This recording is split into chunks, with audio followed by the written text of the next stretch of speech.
امام ابو حنیفہ کے شاگردوں کے بھی شاگرد ہیں، اور امام بخاری کے اس کتاب میں 22 حدیث ایسی ہیں جو ثلاثیات ہیں۔ ثلاثیات کا مطلب حدیث بہت بڑا مقام اور مرتبہ تب حاصل کر لیتی ہے روایت کے اعتبار سے جب اس کے راوی بہت تھوڑے ہوں۔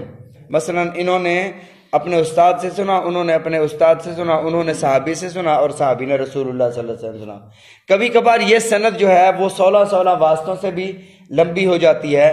جتنی سند لمبی ہوتی جائے گی وہ حدیث دوسری کے اعتبار سے جس کی سند تھوڑی ہے وہ زیادہ مضبوط ہوتی جائے گی جس کی سند چھوٹی ہوگی۔ تو بخاری شریف میں 22 ثلاثیات ہیں، یعنی انہوں نے اپنے استاد سے سنا، انہوں نے اپنے استاد سے، انہوں نے صحابی سے، اور صحابی نے رسول اللہ صلی اللہ علیہ وسلم سے۔ 22 احادیث صرف ایسی ہیں، اور وہ 22 کی 22 روایات کرنے والے سارے کے سارے امام ابو حنیفہ رحمۃ اللہ علیہ کے مقلد ہیں۔ امام ابو حنیفہ کے ماننے والے وہ حنفی ہیں۔ تو ہم کہتے ہیں کہ امام بخاری رحمۃ اللہ علیہ شاگرد ہیں عبداللہ بن مبارک کے، اور عبداللہ بن مبارک رحمہ اللہ شاگرد ہیں امام ابو حنیفہ کے۔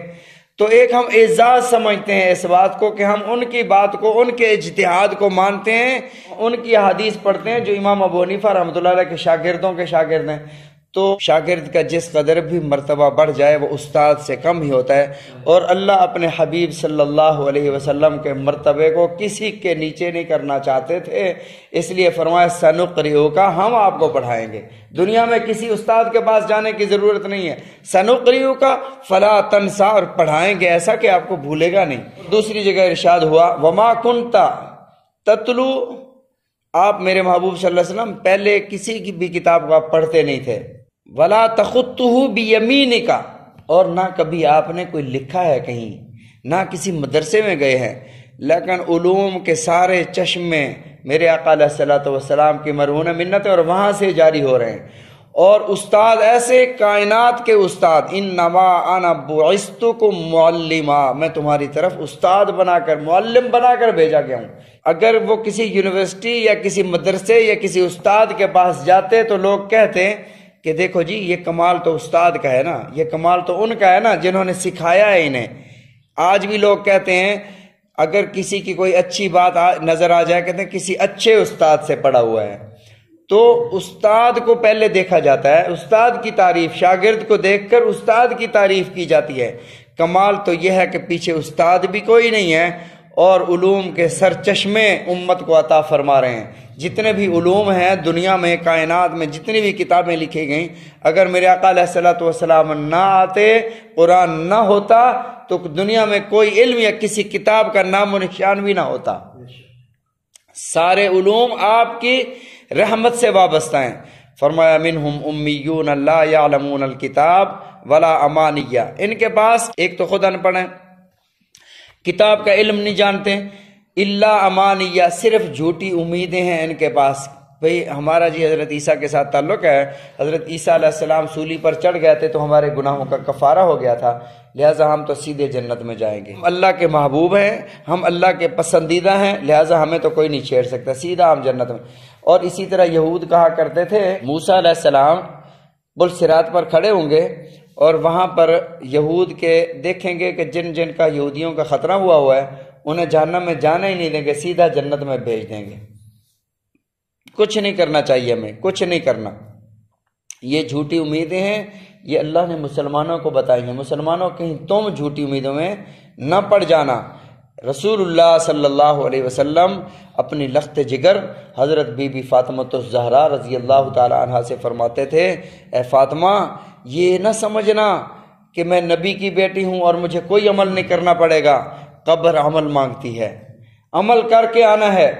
فرمایا کہ فَوَيْلٌ لِّلَّذِينَ يَكْتُبُونَ الْكِتَابَ بِأَيْدِيهِمْ، ہلاکت ہے ان لوگوں کے لیے یکتبون الکتاب، جو کتاب کو لکھتے ہیں، بِأَيْدِيهِمْ اپنے ہاتھوں سے لکھتے ہیں، ثُمَّ يَقُولُونَ فتوے لکھتے تھے اپنے ہاتھوں سے، پھر اس کے بعد اعلان کرتے تھے هَذَا مِنْ عِنْدِ اللَّهِ، یہ اللہ کی طرف سے، لِيَشْتَرُوا بِهِ ثَمَنًا قَلِيلًا، تاکہ بیچ دیں ان کو ثمن قلیل، تھوڑی قیمت کے بدلے میں۔ اب کوئی یہ کہے کہ چلو ہم تھوڑی قیمت کے بدلے میں نہیں بیچتے، ہم تو زیادہ قیمت کے بدلے میں بیچتے ہیں۔ بھئی ساری دنیا بھی لے لو پھر بھی وہ تھوڑی ہے اللہ کے مقابلے میں، جنت کے مقابلے میں وہ بہت تھوڑی ہے۔ متاع الدنیا قلیل، اور دنیا کا سامان تو بہت تھوڑا ہے، دنیا کی چیزیں تو بہت تھوڑی ہیں۔ فرمایا کہ لیشتروا بہ ثمنا قلیلا، حرام نہ کھاؤ، یہ بہت تھوڑا ہے جو تم اللہ کی باتوں کو غلط پیش کر کے اس پر پیسے لیتے ہو۔ لکھتے خود تھے اور پیسے لے کر وہ فتوے دیتے تھے۔ بھئی آج کل آپ کسی کے پاس بھی جاؤ، کوئی ناجائز کام بھی کر رہا ہے، سود کا کام بھی کر رہا ہے، جو بھی کام کر رہے ہیں، آپ ان سے پوچھو تو وہ کہتے ہیں جی ہمارے پاس تو فتویٰ ہے، ہمارے پاس تو مفتی صاحب کا فتویٰ ہے۔ آج بھی جا کر دیکھ لو مسلمانوں کے پاس جو بھی کوئی ناجائز کام کر رہا ہے نا، حتیٰ کہ ایک میں نے ویڈیو دیکھی، ایک بندہ گدھے کو ذبح کر رہا تھا، تو اس سے جا کر پوچھا بھی آپ کیسے گدھے کو ذبح کر رہے ہیں؟ کہتے جی یہ گدھے کو ذبح کر رہے ہیں، لوگوں کو بیچیں گے، کھلائیں گے۔ انہوں نے کہا کیوں؟ حرام ہے۔ کہتا یہ کیسے حرام ہے؟ اس کی کمائی حلال ہے اور گدھا حرام ہے؟ جب اس کی کمائی حلال ہے گدھے کی تو پھر اس کا گوشت کیوں حرام ہے؟ اب بات چلی گئی مفتی صاحب کے پاس۔ مفتی صاحب نے کہا جی گدھا حلال ہے۔ کہاں حلال ہے؟ انہوں نے کہا جی حدیث پاک میں۔ اچھا آپ حدیث پاک سنیں، حمار وحشی کے بارے میں آتا ہے کہ حمار وحشی حلال ہے۔ حمار کہتے ہیں گدھے کو، وحشی کا مطلب جنگلی، جنگلی گدھا، جنگلی گدھا کہتے ہیں زیبرے کو، زیبرا حلال ہے، یہ جنگلی گدھا ہے، حمار وحشی حلال ہے، پالتو گدھا حلال نہیں ہے۔ خیبر کے موقع پر رسول اللہ صلی اللہ علیہ وسلم نے اسے حرام فرما دیا کہ حرام ہے، تو اب حمار وحشی، وحشی کا لفظ کاٹ کے فتویٰ دے دیا کہ حمار حلال ہے۔ تو آج جو بھی کوئی ناجائز کام کر رہا ہے اس کے پاس فتوے موجود ہیں کہ ہمارے پاس مفتی صاحب کا فتویٰ ہے، اس لیے کوئی بھی آپ، میں کسی کا نام نہیں لیتا، کوئی بھی آپ دیکھ لیں، وہ کہتے ہیں ہمارے پاس فتوے ہیں۔ لیشتروا بہ ثمنا قلیلا، تاکہ تھوڑی قیمت کے بدلے میں اپنی طرف سے لکھ کر اور لیبل لگا دیا جائے کہ یہ خدا کا کلام ہے، یہ خدا کی بات ہے، یہ خدا کا فتویٰ ہے۔ فویل لہم مما کتبت ایدیہم، ہلاکت ہے ان کے لیے جو انہوں نے اپنے ہاتھوں سے لکھا، وویل لہم مما یکسبون، اور ہلاکت ہے ان کے لیے جو انہوں نے کمایا، جو انہوں نے پیسے کمائے، جو انہوں نے یہ کیا، اس پر انہیں ہلاکت ہے۔ حضرت مجاہد رحمۃ اللہ علیہ مفسر قرآن ہیں، وہ فرماتے ہیں کہ جہنم ایک وادی ہے، اس کا نام ہے ویل، فویل لہم، وہ ویل ہے ان کے لیے۔ وہ وادی ہے کہ جب اوپر سے اس بندے کو پھینکا جائے گا، ایسے بندے کو جو بات اپنی کرتا ہے، لیبل جو ہے وہ خدا کا یا رسول کا لگاتا ہے۔ اس لیے میں کہتا ہوں کہ جس بندے کو علم نہ ہو نا، وہ دین میں بحث نہ کرے۔ اب جس طرح پہاڑ سے پتھر لڑکاتے ہیں اور وہ لڑکتا لڑکتا گرتا گرتا وہ طے میں نیچے جا کے گرتا ہے، اسی طرح اوپر سے جہنم کے اندر اس شخص کو لڑکایا جائے گا، اور یہ گرتا گرتا گرتا یہ تقریباً 70 سال تک یہ گرتا جائے گا اور جہنم کی اس وادی میں جا پڑے گا، اس کا نام ویل ہے۔ تو اللہ نے یہ سزا ارشاد فرمائی کہ ان کے لیے یہ ہلاکت ہے کہ ویل کی وادی ویل میں اللہ رب العزت اس بندے کو ڈال دیں گے۔